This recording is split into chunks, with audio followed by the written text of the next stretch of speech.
Kakakuha mo pa lang ng sahod, pero bakit parang ilang araw pa lang ubos na agad? Ang bilis mawala ng pera, 'di ba? Kung natatanong mo rin 'yan sa sarili mo, para sa'yo ang video na ito. Dati rin akong empleyado tulad mo, at ngayon, isa na akong virtual assistant. Pero hindi ibig sabihin na basta-basta na lang mauubos ang pera ko. May sistema ako na sinusunod at ito ang ituturo ko sa'yo ngayon. Hi, I'm Miss Jai, your virtual assistant, and today, pag-uusapan natin ang 7 simpleng steps para ma-maximize ang bawat sahod mo. Watch out for Step 5 dahil ito talaga ang game changer para sa akin. Step 1. Alamin ang reference point mo. First na kailangan mong gawin ay alamin kung magkano talaga ang ginagastos mo buwan-buwan para sa mga basic needs, renta, groceries, kuryente, internet, at pamasahe. Lahat ng mga fixed expenses mo dapat malinaw sa'yo at nakalista para alam mo kung magkano ang lumalabas na pera. Bakit ito mahalaga? Kadalasan, marami sa atin ang may tendency na iwasan ang pag-check ng mga gastusin, lalo na kapag alam nating kinakapos na tayo. Tinatawag ito sa psychology na ostrich effect, kung saan tinatakasan o iniiwasan natin ang mga problema dahil ayaw natin silang harapin. Parang ganito. Alam mong paubos na ang sahod mo pero ayaw mong tingnan ang balance sa bangko. Iniisip mo na lang na baka kayanin pa. Sa kultura nating mga Pilipino, katulad ito sa tawag nating bahala na si Batman mindset. Para tayong umaasa na maaayos na lang ang lahat kahit hindi natin direktang inaayos ang problema. Karamihan sa atin, kapag malapit na ang bills o bayarin, ang iniisip na lang ay bahala na imbes na harapin at ayusin ang problema. Pero ito ang totoo, kapag patuloy nating iniiwasan ang ating mga gastusin, mas lalo lang itong magiging pabigat. Ang mindset na ito ang isa sa mga dahilan kung bakit maraming tao ang palaging gipit kahit may regular na sahod.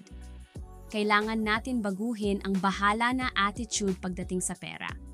Hindi solusyon ang pag-iwas. Kailangan mong harapin at kontrolin ang sitwasyon mo para makawala ka sa cycle ng paycheck to paycheck. Tip ko sa'yo, siguraduhin na hindi lalampas sa 50% ng sahod mo ang mga ginagastos mo sa mga bagay na kailangan.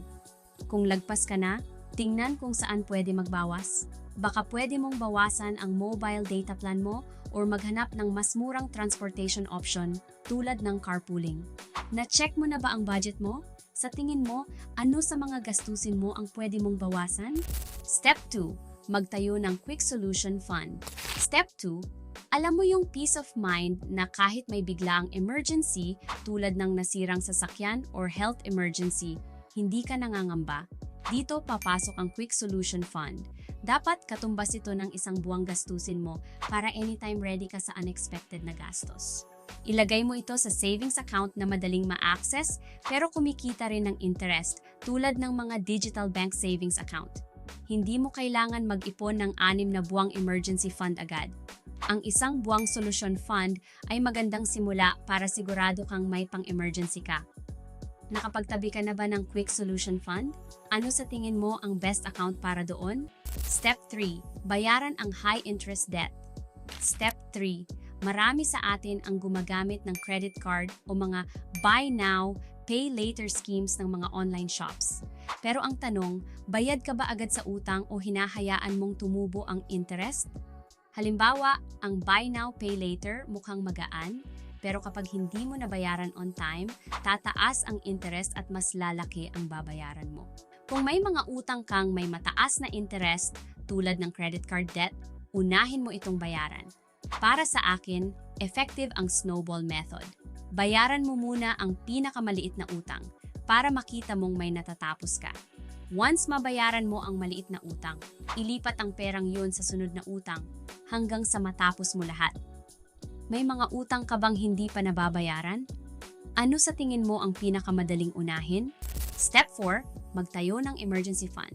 Step 4. Now, kapag bayad mo na ang mga utang mo, mag-ipon ka na ng 3 hanggang 6 na buwang emergency fund. Bakit importante ito? Simple lang, para hindi ka nangangamba kung mawalan ka ng trabaho o kung may mangyari na malaking gastusin tulad ng hospitalization o repair ng bahay. Kung medyo unstable ang income mo bilang virtual assistant or self-employed, magandang targetin ng 6 hanggang 9 na buwang emergency fund. Pero kung stable naman ang trabaho mo, 3 buwan na emergency fund ay sapat na. Nakakapag-ipon ka na ba para sa emergency fund mo? Ano ang target mo na halaga? Step 5. Mag-invest sa iyong sarili, ROI. Step 5. Isa sa mga pinakasulit na paraan para mapalago ang sahod mo ay ang pag-invest sa sarili mo. Pero paano nga ba ito nakakatulong? Simple lang, kapag nag-develop ka ng bagong skills na kailangan ng company mo, mas magiging valuable ka. At kapag valuable ka, mas malaki ang chance na ma-promote o makakuha ng salary increase. Para mas strategic, mag-research ka kung ano ang mga projects or goals ng kumpanya ninyo para palaguin ang negosyo. Malamang, kailangan nila ng tao na may specific skills na makakatulong sa growth ng company. Example, kung napansin mong ang kumpanya nyo ay nagfo-focus sa digital transformation, pwede kang mag-aral ng data analytics, digital marketing, o automation tools. Kapag nakuha mo ang mga skill na to, mas madali kang makikitaan ng potential for leadership roles or higher paying positions. Kapag nag-invest ka sa sarili mo at align ito sa skills needed ng company, magiging asset ka. Hindi lang ikaw ang nagbe-benefit, kundi pati na rin ang employer mo. Anong bagong skills ang sa tingin mong makakatulong sa kumpanya nyo ngayon? Paano mo ito mapapakinabangan para sa career growth mo? Step 6. Philippine Simple Investment Solutions. Step 6. Pag may ipon ka na at stable na ang budget mo, oras na para simulan ang pag-i-invest. Hindi mo kailangan ng malaking pera para makapagsimula. Dito sa Pilipinas, maraming simple at accessible na investment options. Una, pwede mong subukan ang mga government programs katulad ng MP2 programs ng Pag-ibig.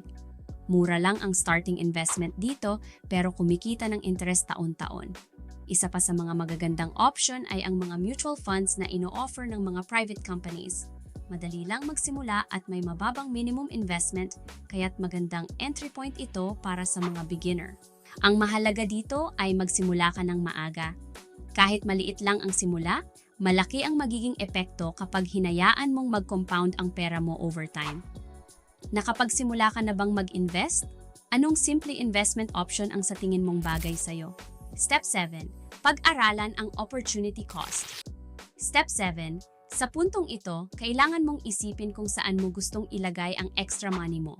Pwede mong gamitin ito para bayaran ang natitira mong mortgage o ilaan sa iba't ibang investments tulad ng real estate or peer-to-peer lending. Ang mahalaga ay maayos mong nai-align ang pera mo sa financial goals mo. Halimbawa, kung gusto mong mabayaran agad ang bahay mo para wala nang alalahanin sa mortgage, yan ang isang option.